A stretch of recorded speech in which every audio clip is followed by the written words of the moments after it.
Ang suhol ay pera, pabor o iba pang konsiderasyon na ibinibigay kapalit ng impluwensya ng isang tao laban sa kung ano ang totoo, tama o makatarungan.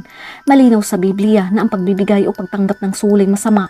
Ang pinaka-nakakasuklam na halimbawa ng suhol sa Biblia ay ang 30 pirasong pilak na natanggap ni Judas upang ipagkanulo ang Panginoong Hesukristo.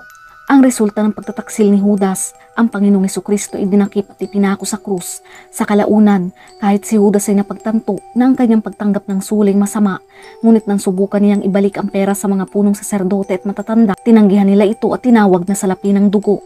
Sa Biblia, ang batas ng Diyos na ibinigay kay Moises para sa mga tao ng Israel ay nagbabawal sa pagtanggap ng suhol. Sa Exodo chapter 23 verse 8, huwag kayong tatanggap ng suhol dahil bumubulag ito sa tao sa katotohanan at hindi nabibigyan ng hustisya ang mga inosente. Sinisira ng panunuhol ang hustisya. Ito ay isang nakakabulag na impluensya. Binabaluktot nito ang mga taong matutuwid at may nakakapinsalang epekto. Kapag nagbigay at tumatanggap ng suhol ang matataas na opisyal, ito ay nagdudulot ng kasamaan sa isang lipunan. Ang panunuhol ay isang katangian ng isang tiwaling lipunan.